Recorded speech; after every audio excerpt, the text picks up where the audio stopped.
Look at that.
My name is Alyssa Gilbert, President of the City Club of Eugene, and it's my honor to welcome you to another of the many forums we've held since 1990 in the name of our mission to build community vision. Alyssa mentioned that the club was formed in 1990. And the first spring of the club in 1991, the club recognized a turtle. Since that time, we've recognized 69 turtles, 68 individuals, and one group. I'd like to ask, I know that there are some turtles in the room. And I would like to ask you all to stand up.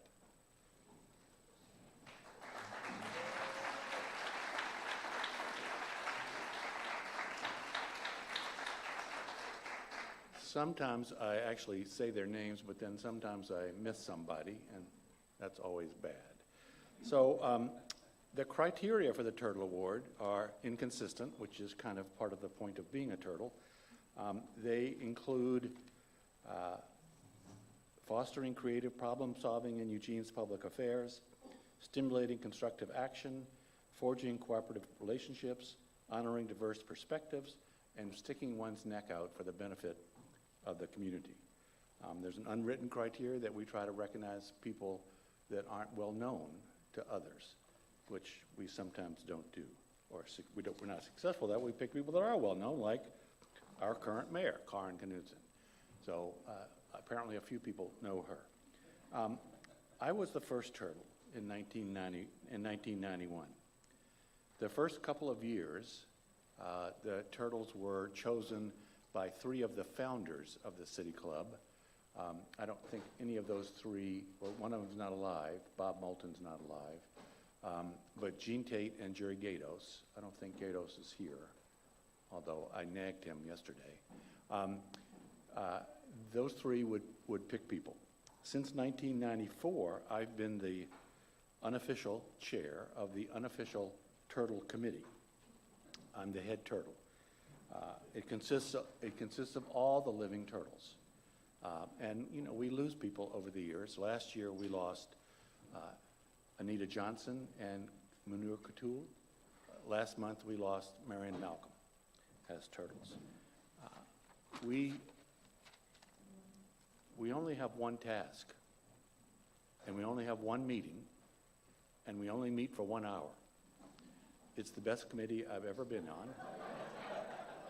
You know, there have been some times when some people wanted to meet again, and no.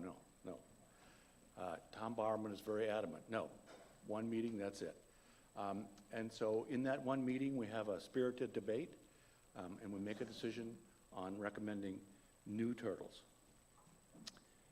The turtles get a small cast iron turtle with their name engraved on it.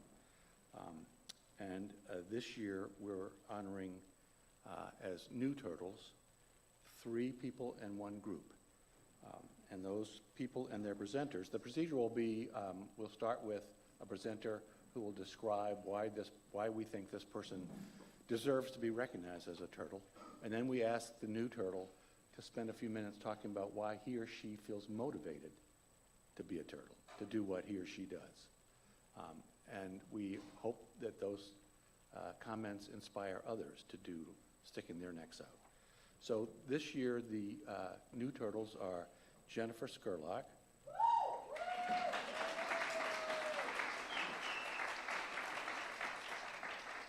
apparently Jennifer has a large family. And while I'm doing these little few comments, we have to be careful about time because this program is recorded by our wonderful volunteers and replayed on KLCC on Monday nights, and so there's a finite amount of time. So don't talk too long. So let me ask the new turtles and their presenters to come up here and sit up here so that we don't waste some of our precious time waiting for you to walk up onto the stage. So the first of the the new turtles will be Jennifer Skurlock, presented by Deb Lang. The second is Jenny Jonak.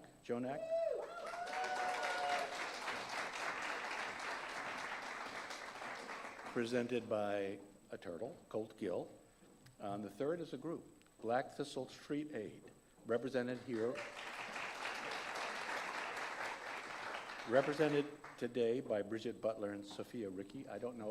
Haven't met them, so I don't know if they're here. Okay, great. And that turtle is being presented by a turtle, Lauren Regan. And then finally, Judge Michael McShane,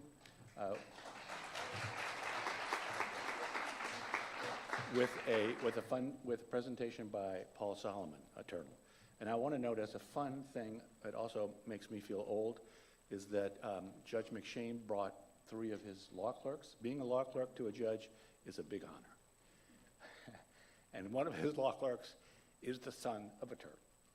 So We're getting old. So let me start with Deb doing Jennifer. Just Jennifer Lang. I'm kidding.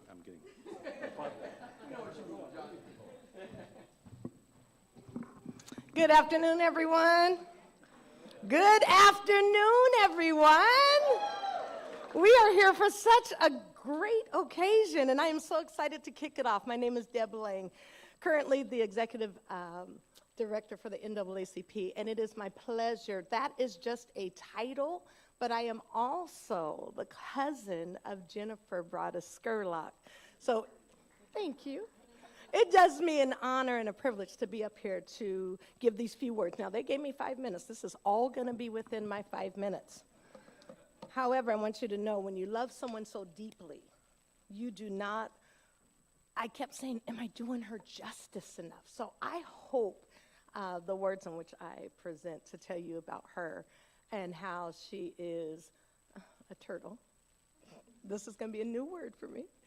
And how she keeps turtling will help you see a little clip inside of her world. So go on a journey with me. Are you ready? Okay. So February 14th, a beautiful baby girl was born and brought her parents so much joy. That was me. But 1 week later, a child whose first cry cracked the silence of history itself, their newborn wail announcing a power so profound that even our culture trembled, knowing the world's old order just had begun to end.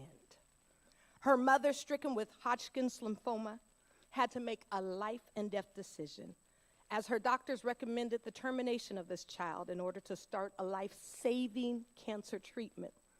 Faith being the cornerstone and founding root that deeply threaded the woven path of destiny, the quick rejection of the medical advice led to the birth of a warrior. City Club of Eugene, today I have the honor of standing before you as the one who came first, but to introduce you to you, the one whose life and leadership has been shaking us awake ever since. Jennifer Scurlock was pushed into this world with rare odds. At many angles, twists, and turns in her life, the odds stacked up. And what seemed to try and silence her only stirred up the champion within. Through personal and lived experience, Jennifer infused the very things that tried to reduce her and amplified it within her classroom so students could see themselves in their education.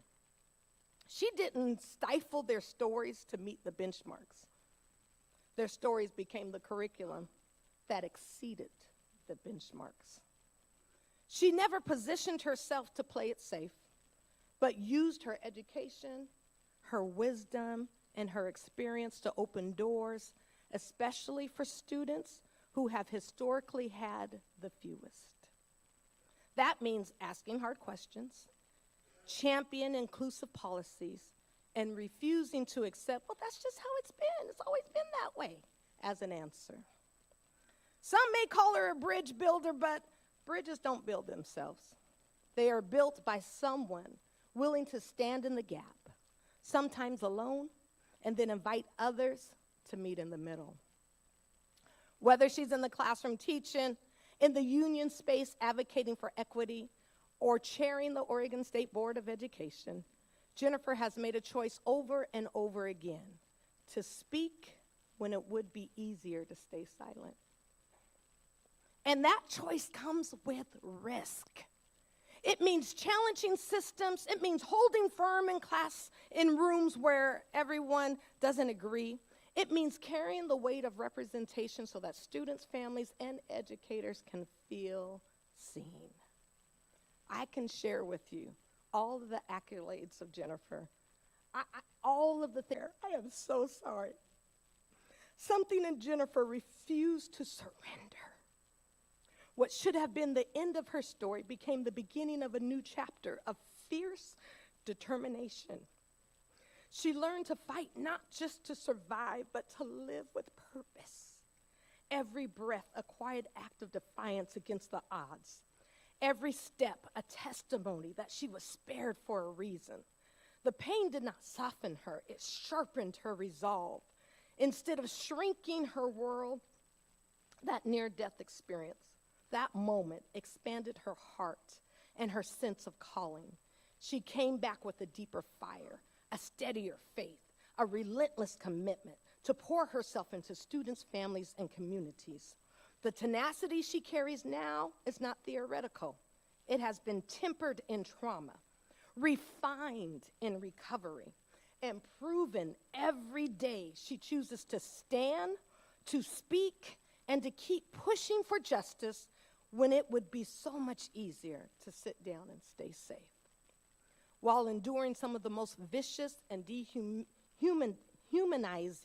racist attacks in her own classroom and school, attacks that left her looking over her shoulder and genuinely afraid for her life at times, she still refused to retreat.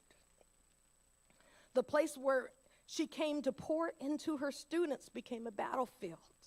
Yet, she showed up day after day, not because it was safe, but because her students were worth the risk.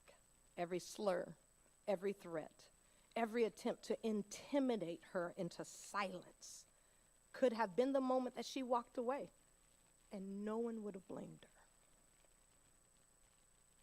But instead, she dug her heels in deep. She turned fear into fuel, transforming her pain into a louder, clearer insistence that every student deserves a teacher who will stand up for them. She did not back down. She would not be silenced. And in standing her ground, she taught an entire community what courage in the face of hatred really looks like. Her awards and accolades matter, but I don't see them as trophies. I see them as receipts of her turtling. All of the times that she chose to stick her neck out when it would have been safer to pull back. Each honor marks a moment when she lifted her head and walked straight through the fire of adversity, carrying the strength of her ancestors and the resilient resolve to hold fast to who she is and remain unchanged. Last night, her older sister in the audience with us, Christine, said Jennifer has always been special, a leader, and never a follower. Where our education system has fallen short, Jennifer uses her superpower and voice to speak up for our youth of today and our future. She actually talks to our youth and listens to their concern with no judgment. And then I couldn't forget her brother Kevin. I can't. But he said, Jen, you have all of the qualities of a world changer. She has always fought for what she thinks is right and uses multiple resources to help. She has my mother's heart and my dad's fight. So what does it mean to be a turtle? Use your shell wisely. Protect the neck that sticks out because your predator is waiting for that one opportunity to catch you off guard. However, fear can't guide you. Hate cannot consume you. Anger cannot penetrate you. And love has to be your North Star. So what makes Jennifer a turtle? It is not what she's done, but it's the courage it takes to keep doing it. So today I salute you, Jennifer Brada Scurlock. Keep turtling.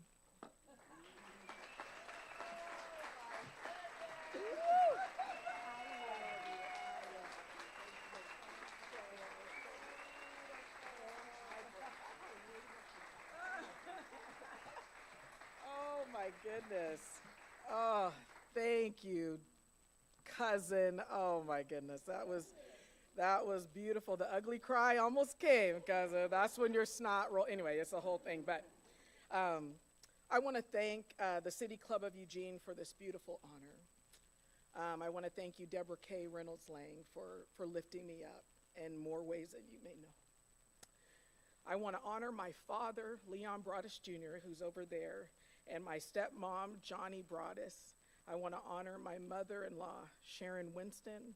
I want to honor my sister, Christine Broadus Roby. I want to honor my amazing husband, who was the boy across the street that I grew up with. We've been married almost 29 years, and that's John Joseph Skurlock. I want to honor my beautiful kids, Donovan Skurlock and my daughter, Michaela Skurlock. We call her KK. It's an honor to be here today. It's an honor to be your wife. It's an honor to be your daughter. Dad, it's an honor. And Michaela and Donovan, it's the honor to be your mommy. The word legacy is defined as the long-lasting impact of particular events, actions, etc., that took place in the past or during a person's life. And when I think about the word legacy, I think about the beautiful gift of life. Your life, my life, the lives of others. And the legacy of love that has the ability to heal a broken heart and create a lasting bridge over troubled waters. I want to tell you a story about a beautiful young girl by the name of Ernestine. Ernestine was a vibrant child, and she moved here when she was about 7 years old from Arkansas. And she lived in the West 11th area when it was still segregated. And Ernestine would have fun adventures with her brothers and sisters, and she loved to eat cherries, climb trees. She was adventurous. And Ernestine told me a story about when she was walking with her two baby sisters, Bonnie Jean and Doris. And Ernestine saw what she thought were two paper bags flying in the air. She didn't quite understand what she had seen. And at some point she realized here in Eugene, in the West 11th area, she realized that what she saw flying in the air were her baby sisters, Bonnie Jean and Doris, who had been hit by a fast-moving vehicle. Their bodies went up into the air, and they fell down on the side of the road in a ditch, and both girls were unconscious. They were about between 4 and 6 and 5 and 7 years old.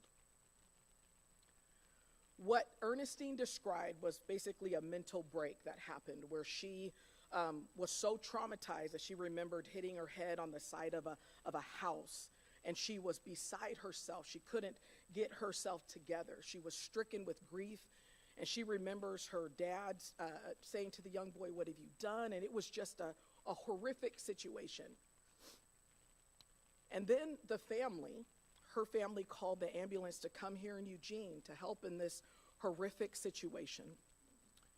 And the ambulance here in Eugene did not come because they were two little black girls.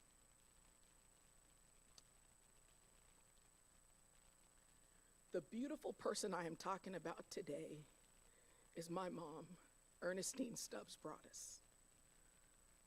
And what my mom also described is that they called a medical doctor who would see black patients during that time here in Eugene. And he said, "You bring your babies to me." He said that to my grandmother and grandfather, and they did in this horrific situation. And to make a long story short, Bonnie Jean and Doris did live through this horrific situation. The legacy of love is more than money or fame. For the legacy of love comes from a deeper place, a secret place that carries peace in the midst of a storm, joy in the midst of sorrow, and hope in the midst of hardship. My mom and dad could have used physical aggression with the things that they had encountered. Racist attacks against my father growing up, being treated as less than human, drinking from a colored-only fountain, trying to purchase or rent a place here in Eugene, even when the laws had changed, and they ignored my father, said, "Sorry, we cannot rent to you." That was my daddy. And my mom was there as witness, and because the laws had changed, my mom had hoped, wait a minute, the laws have changed. This can't be real, and my mom wept in the car as my dad consoled her. They could have used physical aggression and words of malice in their fight for civil rights, but they understood the importance of their legacy and its impact on future generations. And as I look back on the precious moments of my life, and thank you, Deborah, for bringing those things up. I appreciate you. And I think about the winter seasons of life that seem so dark and hopeless. I remember the stories of my parents and their gift of love to a little brown girl with big brown eyes who would one day share the impact of their legacy of hope, love, strength, patience, dignity with all of you today. So today, as I reflect upon my life and the legacy that I want to leave behind, I am reminded of the importance of the legacy of love from my husband, my family, my loved ones, my friends, my fellow educators, my students. Remember to always love one another. Remember to always treat your neighbor with love, dignity, and respect, even when it is challenging. And never lose sight of the legacy, the gift that transcends money or fame. So as I end today, I think about my life and my legacy and what I want to leave behind. And my wish is when I take my final breath, my prayer is that my legacy will inspire future generations to never lose sight of love. Thank you so much. Thank you.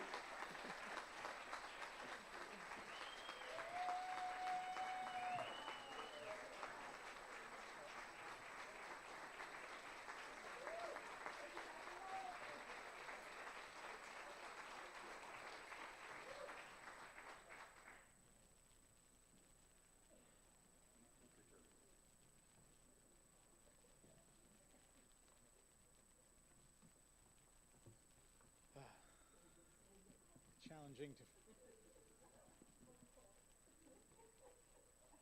Jennifer.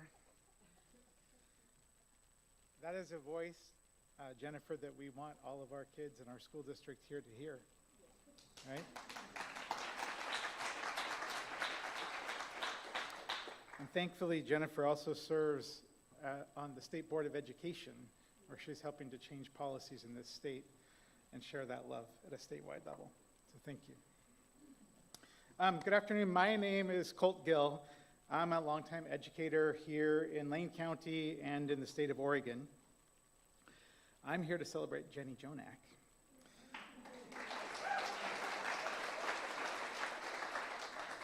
So many people in our community know Jenny from all of these different angles. She fulfills a variety of commitments in our community. She has service on the 4J school board. People know her from the Asian American Council for Oregon, Food for Lane County, Plaza de Nuestra Comunidad, Legal Aid, or a number of local farm organizations like the Lane County Farmers Market, or the library, or through music with the Mozart Players, or the West Cascades Fiddle Camp. There's more. There's really a lot more. She's deeply connected to our community in so many ways. I've not even touched on her career yet. Jenny's has been practicing law for about 30 years.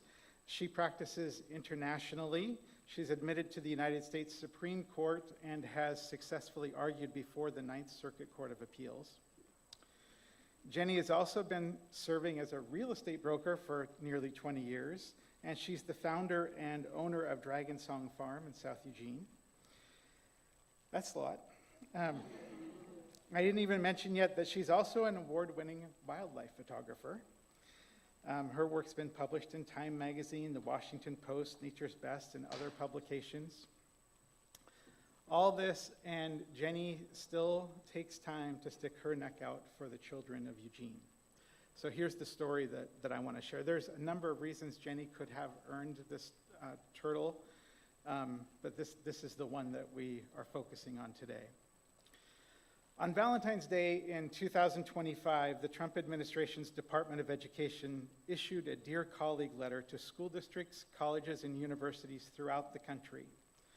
The letter, along with a number of follow-up communications and processes, stated that all education institutions in the United States needed to agree to stop all, quote, illegal DEI practices or lose all federal funding.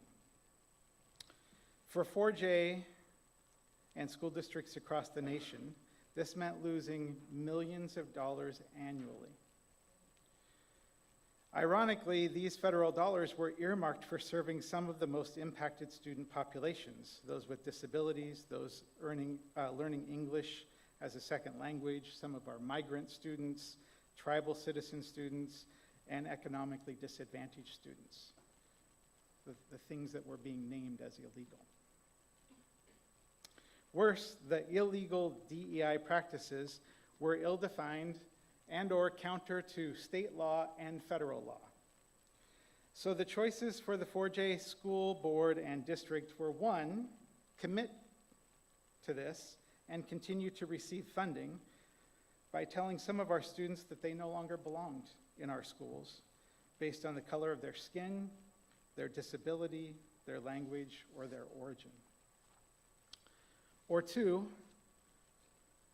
not commit and lose millions of dollars annually to serve those very students.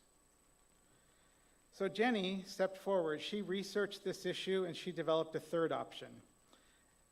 And the full 4J board, to a member, opted to stick their necks out and ensure 4J could continue to serve each and every student and benefit from federal funding to support those students. The option, take the administration to court.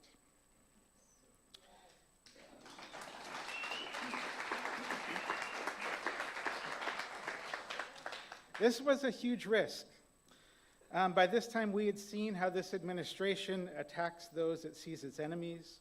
Those threats are very real. They impact individuals, they impact systems. We knew that we had partners outside our state that were ready to fully support and fully fund this effort, but a school district was needed so that there was standing in the case as an impacted party in the suit. This turned out to be crucial as the case moved forward. No other district in Oregon, no other district in the nation stepped forward to be on record for this case. That fact demonstrates how nervous people were, people still are, to speak out about the injustices happening under this administration.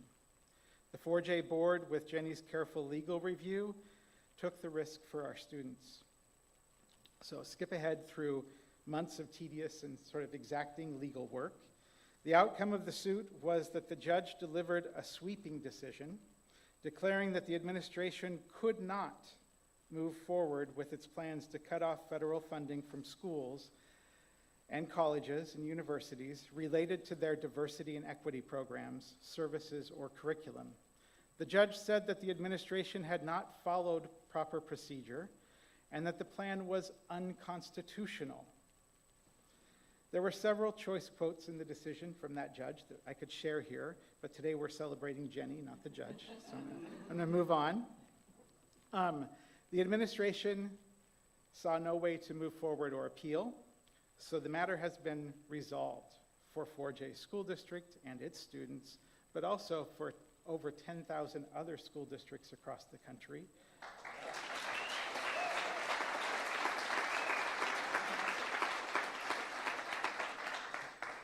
As well as U of O and other colleges and universities around the country that accept federal dollars. So now, I'd like to thank and recognize Jenny Jonak for sticking her neck out for the public good and ensuring all of Eugene's students are welcome and supported in our schools.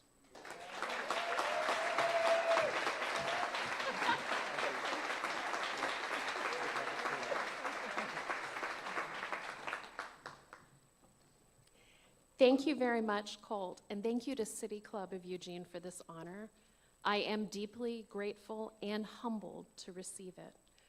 I have to admit that being recognized individually for work that was deeply collective feels a little uncomfortable. Public service is rarely about one person. It is about people coming together to do what they believe is right for their community. We were asked to talk about what motivates us, and my comments today are for me as an individual, not on behalf of the 4J School Board or any other organization with which I serve. But I want to start by saying that this award does not belong to me alone. The decision to engage in the litigation, as Colt described, was made unanimously by our entire school board, many of whom are here today. And I want to recognize the support, encouragement, and solidarity that each one of them showed. We could not have done it without each of you.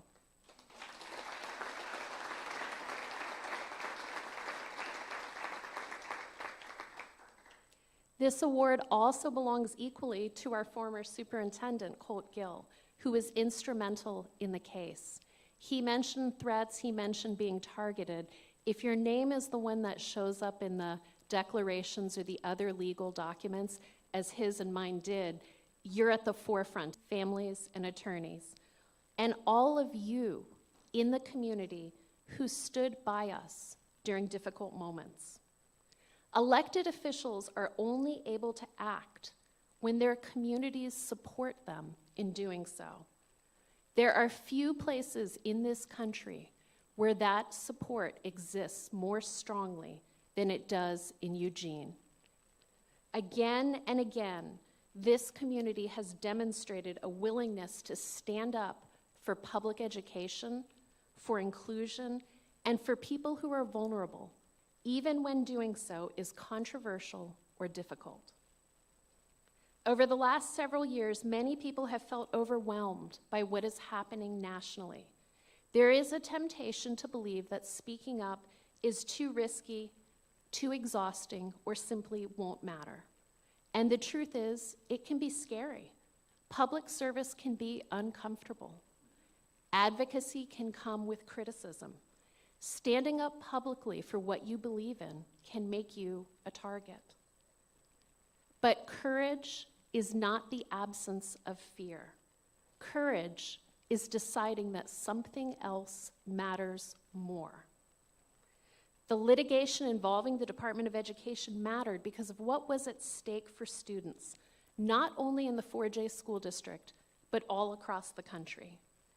The issue was whether public schools would have the freedom to create learning environments where every child feels seen, valued, and able to succeed.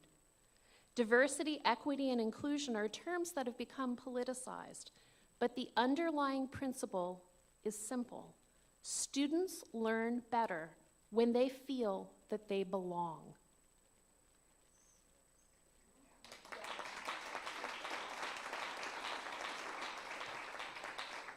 Public education is strongest when every student, regardless of race, background, religion, disability, identity, immigration status, or family circumstance, feels that they are part of the community and worthy of dignity and opportunity.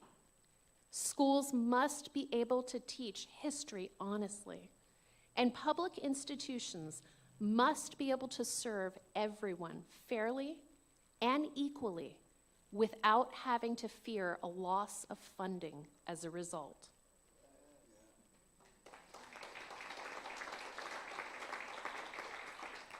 I firmly believe that pursuing this litigation was the right thing to do, regardless of the outcome.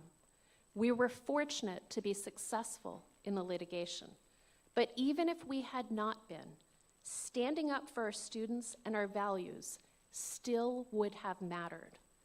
Public leadership cannot only be about taking positions that are safe or guaranteed to succeed. Sometimes the most important thing you can do is stand beside those who are vulnerable and say clearly, you belong here, and we will not remain silent when that belonging is threatened.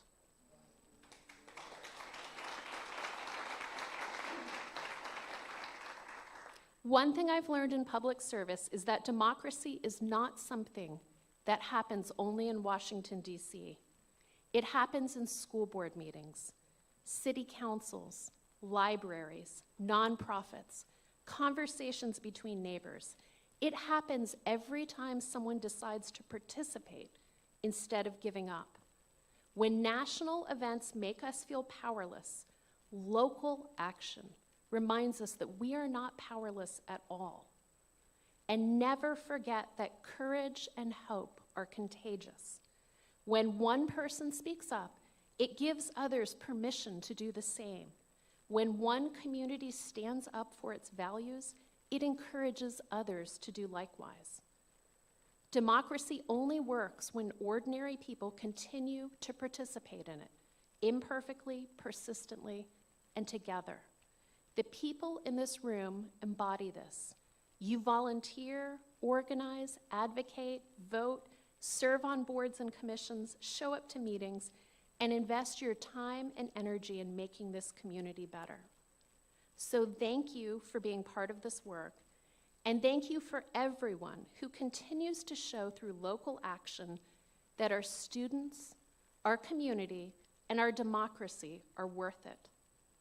May we all, like turtles, keep moving steadily towards the vision of community that we want to be. Thank you.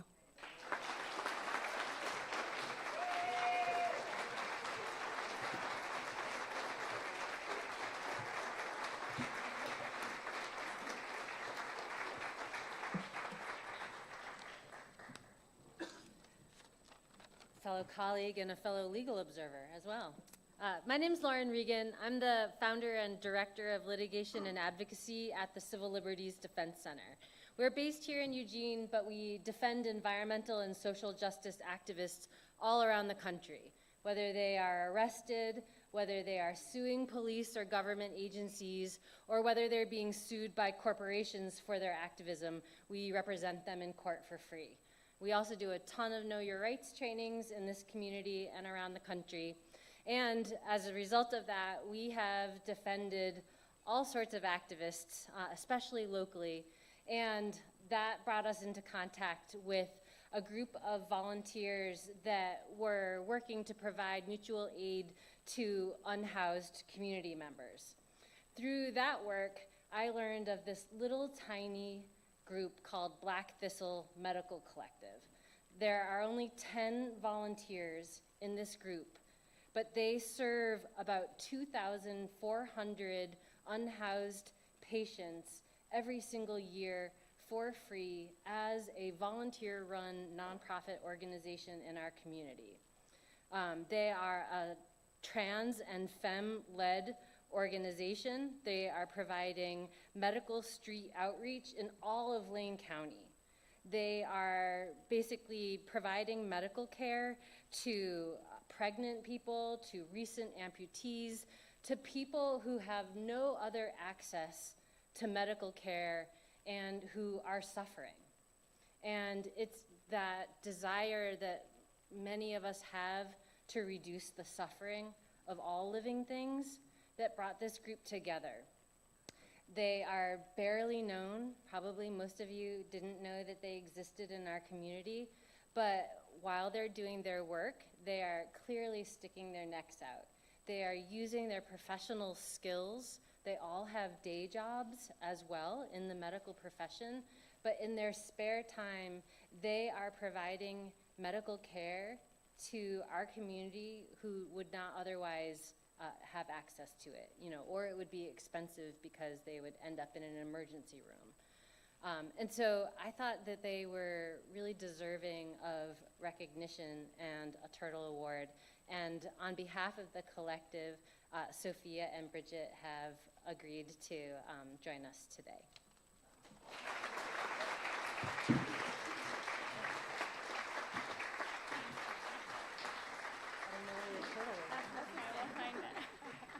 Hi, thank you everyone. I'm Bridget. I'm one of the co-directors for Black Thistle Street Aid.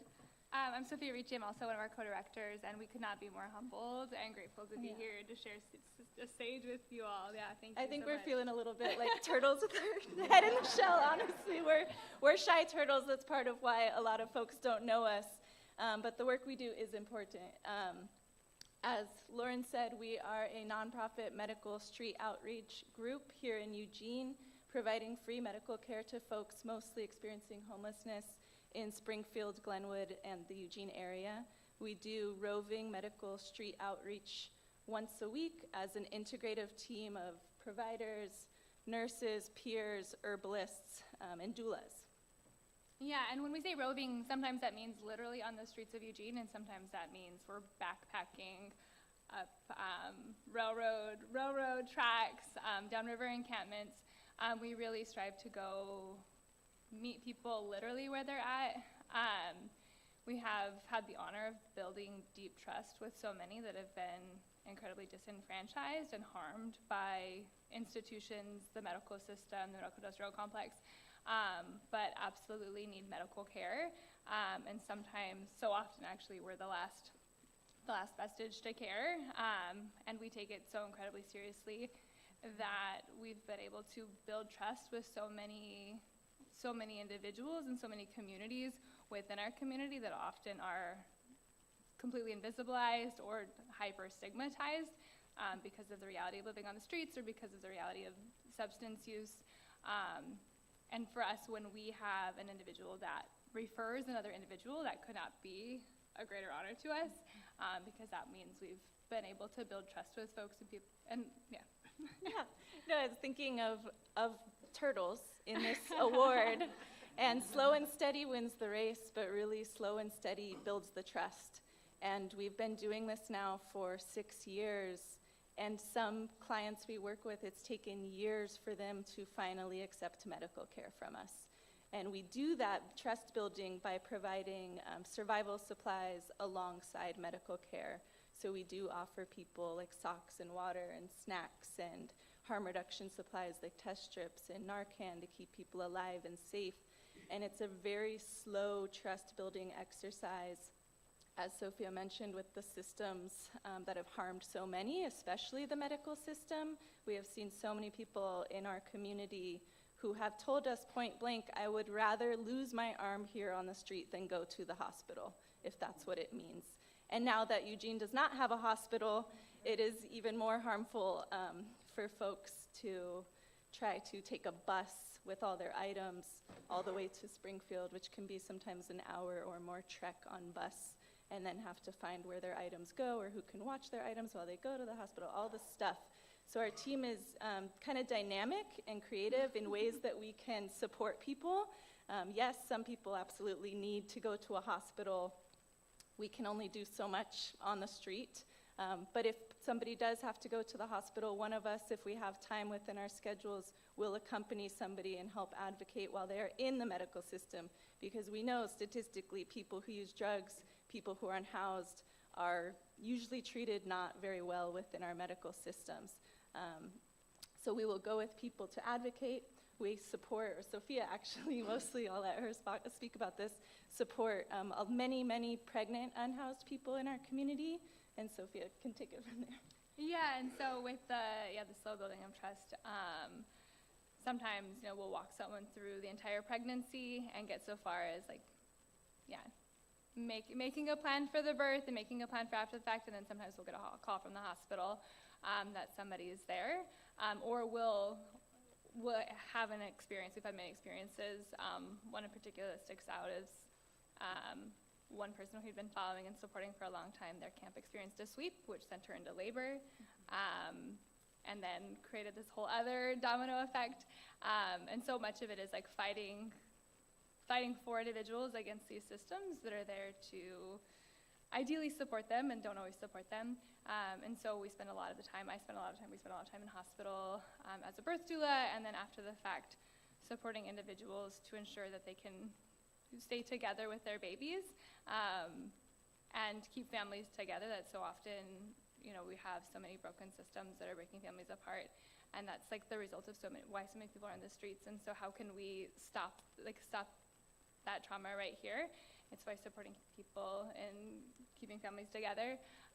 And sometimes that means fighting to get parents out of jail so they can be with their parent. Yeah. I will say some of the work we do, and I was thinking just again, we stay in the shell a lot. A lot of folks don't know us.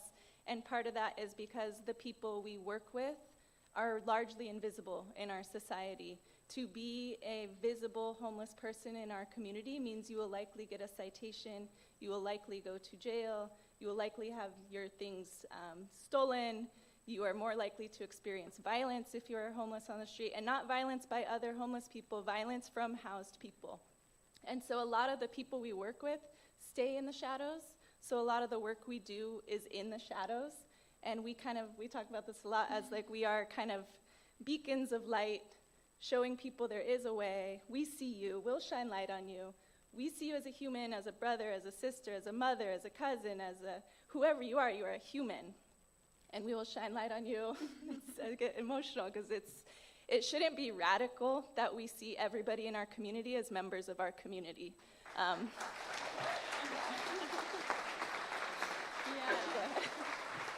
So again, we're just so incredibly humbled and honored to be here. Thank you so much for having us, and thank you all so much for the good work that you do in our community.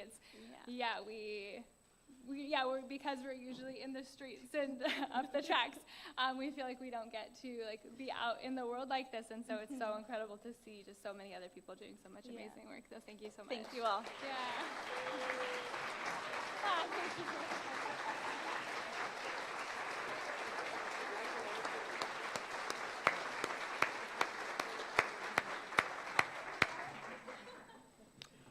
Wow, what an amazing slate of turtles. It's truly an honor to be here and a part of today's recognitions. I am here to acknowledge the good work of Judge Michael McShane. And I'll admit that this is personally meaningful to me because over the years I've come to know Michael not just as a judge, but as a genuinely kind and thoughtful human being. The public record is impressive, but the private person is even better. When I think about what makes someone a turtle, I think about people who quietly and steadily stick their necks out. Judge McShane has been doing that for most of his life. Long before he became a federal judge, before the robe and the courtroom, he came to Portland in the early 1980s as part of the Jesuit Volunteer Corps and chose to work with homeless parolees, people most of society preferred not to see. That choice tells you something fundamental about who he is. He has always gravitated toward people on the margins and people without power. And that thread runs throughout his entire career. And I've seen that play out in deeply personal ways. In 2015, I hired Nick Krapser to serve as deputy director at Sponsors, where I worked as the executive director. Sponsors is Eugene's model prisoner reentry program. And it felt like a remarkable full circle moment because I had first known Nick as a Sponsors client after his release in 2006. Nick had appeared before Judge McShane years earlier while struggling with addiction and trying to put his life back together. Another judge ultimately sentenced him to prison, but Nick never forgot the way that Michael treated him. After his release, Nick wrote the judge a letter thanking him for showing him compassion, for treating him like a human being, and for giving him a chance he did not intend to waste. And in very typical fashion, Judge McShane personally wrote him back. Nick framed that letter, and when he came to work at Sponsors, he hung it in his office. Then in 2016, Judge McShane visited Sponsors and immediately recognized Nick. Nick, with tears in his eyes, showed Michael the framed letter. And later, when Michael invited Nick to visit him at the federal courthouse, Nick discovered that Michael had kept Nick's letter too, framed and hanging in his office. Today, Nick holds a doctorate and has dedicated his life to helping others of his landmark ruling striking down Oregon's ban on same-sex marriage.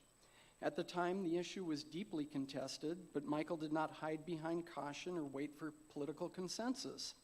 He looked at the Constitution, looked at the harm being done to real families, and acted. In his ruling, he wrote, Oregon's marriage laws cause same-sex couples and their children to feel degraded, humiliated, and stigmatized. That wasn't abstract legal language.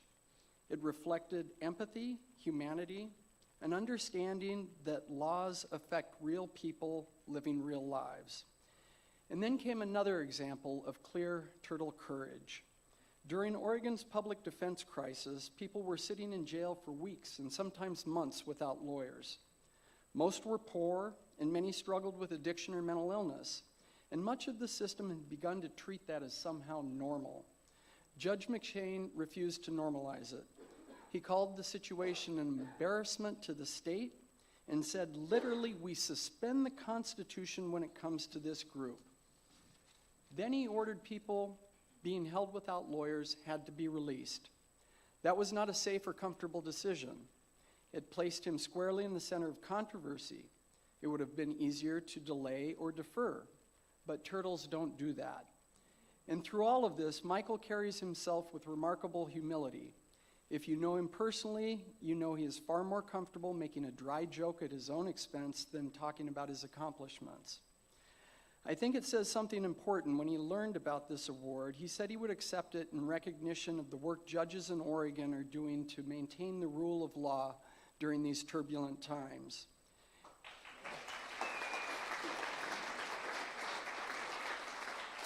And that feels especially meaningful right now, because underneath the titles and the rulings is simply a person who believes institutions should treat people fairly, that dignity matters, and that courage sometimes requires standing alone. Judge McShane has spent a lifetime sticking his neck out for fairness, equality, and people without a voice, and it is my distinct honor to welcome him as a turtle.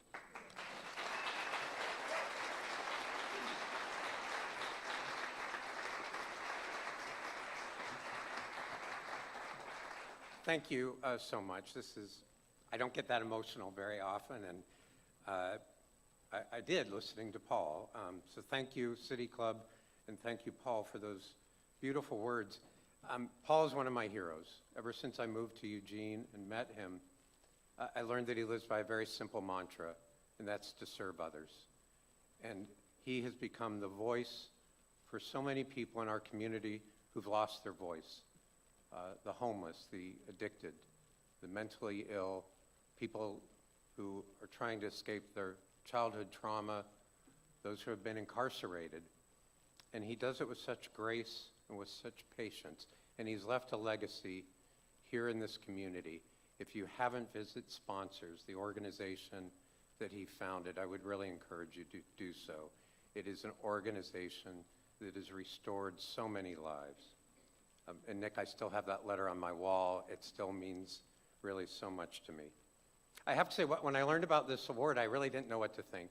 I told my husband, Gregory, that I had won a Turtle Award, and I could see he looked a little hesitant.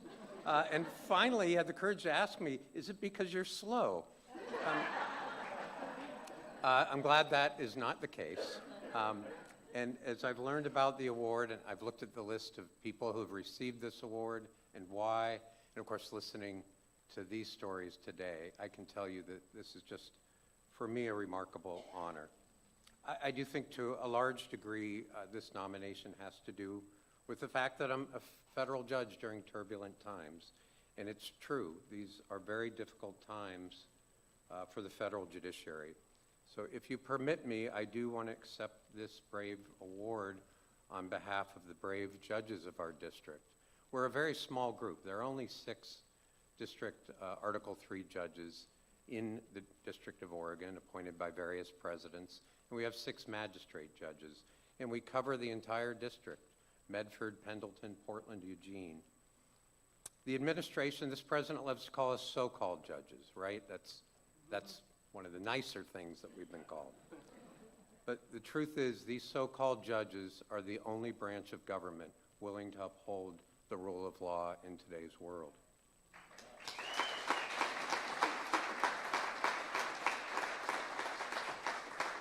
When this president sent 500 out-of-state troops to the streets of Portland under the guise of the Insurrection Act, it was a federal judge who sent them home. When Custom and Border Patrol agents began firing non-lethal but dangerous munitions at peaceful protesters, it was a federal judge who disarmed them. When tear gas began to be used indiscriminately in the neighborhood surrounding the ICE complex in Portland, impacting homes, children's, schools, and parks. It was a federal judge who cleared the air.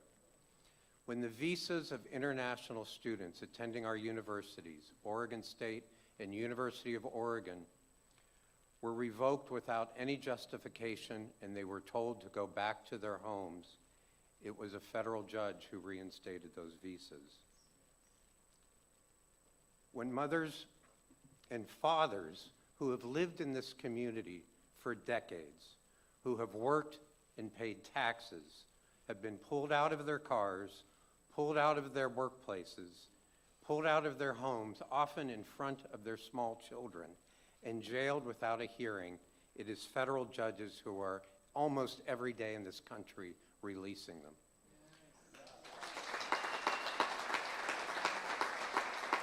I promise I only have a couple more.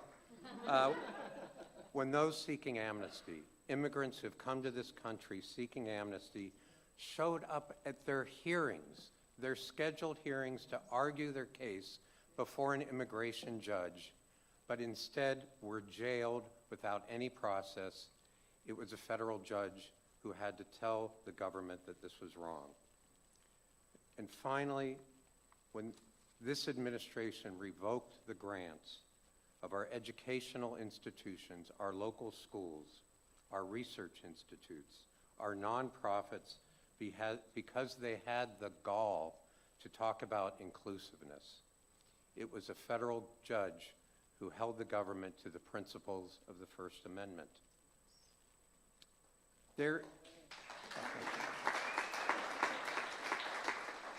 I got to do one of those. It was absolutely ridiculous. They cut off the grants for a nonprofit doing work for the Interior Department because that nonprofit used the word diversity in their website. It was diversity of bird species, for God's sakes. And there is room in a civil society for disagreement, and people disagree with our decisions all the time. Some of the decisions I just told you about, the Ninth Circuit disagreed with, and the judges in our district were reversed in some of these decisions. The tear gas decision, for example. But just because we can disagree, it does not justify the kinds of threats that the judiciary has been facing. This president has targeted even his own appointees as being disloyal if they rule against his administration. Members of Congress have called for our impeachment simply because they do not agree with our rulings. The number of targeted threats against federal judges has tripled during this presidency. One of our judges in Portland had to be escorted to and from her home for 2 weeks after she sent the National Guard home. The U.S. Marshals had to keep her safe, just going to work. One of our judges, as well as his adult children, were sent pizzas to their homes. Now that doesn't sound like much. They did not order the pizzas. The pizzas were sent in the name of Daniel Anderl. Daniel Anderl was the son of Judge Esther Salas. He was murdered by a gunman who came to her home to kill her. And he stood in the doorway to protect his mother and father. He was 20 years old, and he's dead. What does that pizza message send? We know where you live. We know where your children live. So these are difficult times. There's no question about it. It's hard. It's hard for judges. It's hard for our staff. Sometimes I just don't even want to open the computer and see what new case is coming my way. But there's one thing I've learned, especially listening to these stories today, really learning from the work Paul does, that difficulty is not the same thing as defeat. The rule of law is not self-executing. It does depend on people.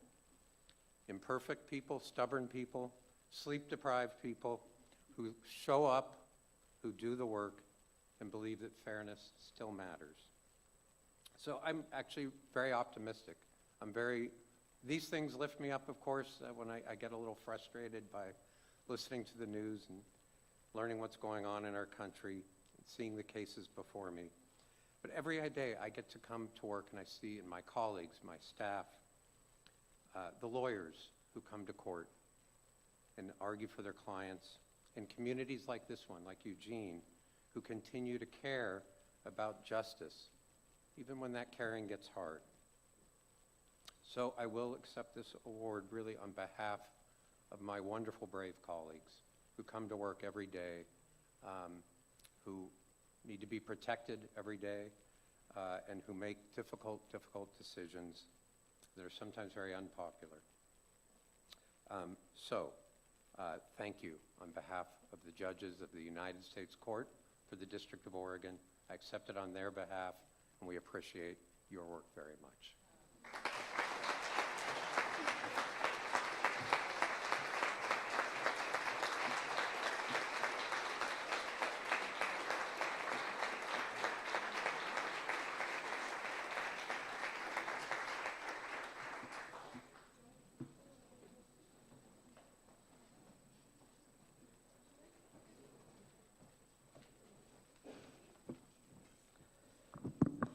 Wow, I do not really want to follow all of those amazing speeches. You guys made me cry at least 4 times. I just want to be all of you when I grow up.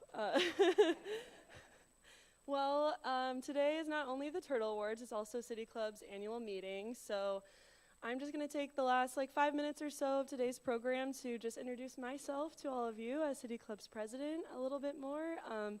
I'm going to be introducing our incoming board members and acknowledging those exiting the board, as well as hopefully embarrassing a few of our volunteer leaders for their amazing service to the club. So, hi, my name's Alyssa. You've known me as City Club of Eugene's president for the last couple of months already, but I'm excited to introduce myself a little more officially. I grew up in a really small town in rural Oregon called La Pine. Graduating class of under 100. Moved to Eugene originally to attend the U of O, and I got my degree in advertising with, fun fact about me, a minor in dance. My day job for the past 5 years has been as development and communications coordinator at a local nonprofit shelter care. They provide housing and mental health services to those in our community who've experienced chronic homelessness with a diagnosed mental illness. It's been my absolute honor to give back to the community in this way. And I hope to continue bringing my knowledge in the areas of social services, housing, and mental health to our programming here at City Club, as I have done for the past 3-4 years now. I also stay involved in the community in a variety of other ways. I've held various leadership positions on a local Young Professionals Club Children's Legacy Foundation, formerly Eugene Active 2030 Club. I just got the opportunity to graduate from Leadership Eugene Springfield, which is a civics course through the Eugene and Springfield Chambers of Commerce. So now I officially have a certificate that says I'm a civic leader. That's exciting. I am proud of all that I get to be a part of in this wonderful community, but I really wanted to talk today about why I care about moving forward civic engagement in the first place. I was raised by a single mom who went back to college when I was in high school to chase her dream of working in the medical field. We were very low income and a very small town with very little resources. But she showed me an incredible example of having to hustle every single day to survive, but somehow managing to still be the most giving, supportive, and loving human. And one thing I noticed amongst all of our turtles is they also all acknowledge people who inspire them in their lives. And I think that's really the mark of an amazing leader. So I loved hearing that from you all as well. So my mom never voted in her life until the 2020 election. And I actually worked on that election, and I said, Mom, if you don't vote, I will be very upset with you. So until her only child got involved, she just didn't really realize her voice mattered. And frankly, she was a little busy. And there are so many people like her, maybe living rural, in poverty, disenfranchised in other ways, just trying to survive, who don't have a nagging daughter telling them to pay attention. Or maybe they are paying attention, but they still just don't feel like their voice matters. So many of you know that we held a special election partway through this past year to make me president-elect of City Club.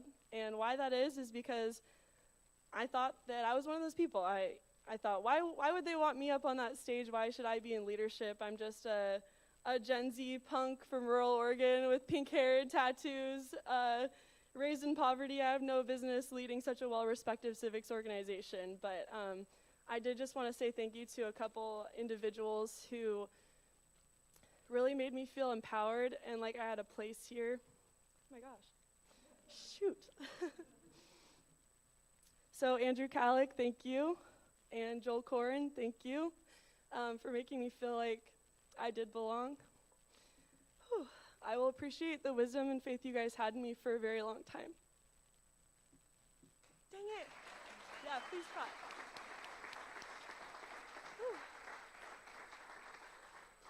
So that being said, my mission as president of City Club of Eugene is to make this organization an inclusive place for a diverse swath of individuals, including individuals who feel like they don't have a place or a voice in our community. And what that means is continuing to diversify our programming, taking suggestions from the community. It means intentionally inviting those who generally don't attend our forums to please join us. And it means recruiting volunteers and leadership of this organization from diverse backgrounds. Well, that's enough about me. I am now going to get to introduce our new board members who are joining us for this upcoming term. Not all of them are here, but I know at least one of them are. So if I call your name, please stand up and give a wave. McKenna Sampson, Don Doucette, Megan Olds, and Ronald Thompson. Welcome to the board.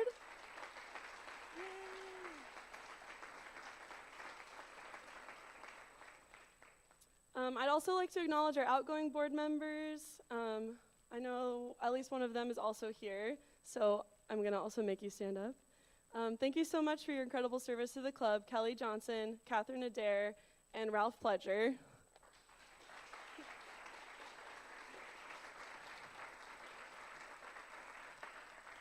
Ralph served his full entire 6 years on the board and literally has to leave because of our bylaws, to my dismay.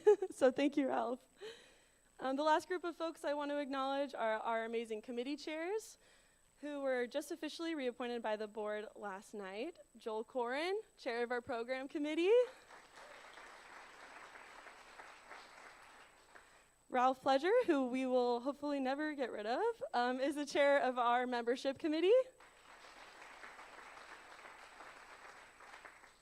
And Marilyn Milne, chair of our media committee. Shameless plug, our committees are a really great way to support the club with whatever time that you have, and I would love to chat more with any of you about any of these committees if they interest you. So I'm really excited for this upcoming year as president of the City Club of Eugene and to continue creating access to our local leaders and providing a platform for Eugene area community members to be heard. With that, that's been our May 29th, 2026 Turtle Awards and annual meeting at the City Club of Eugene. We will be back here next week at the Wow Hall in downtown Eugene on Friday, June 5th at noon. That program will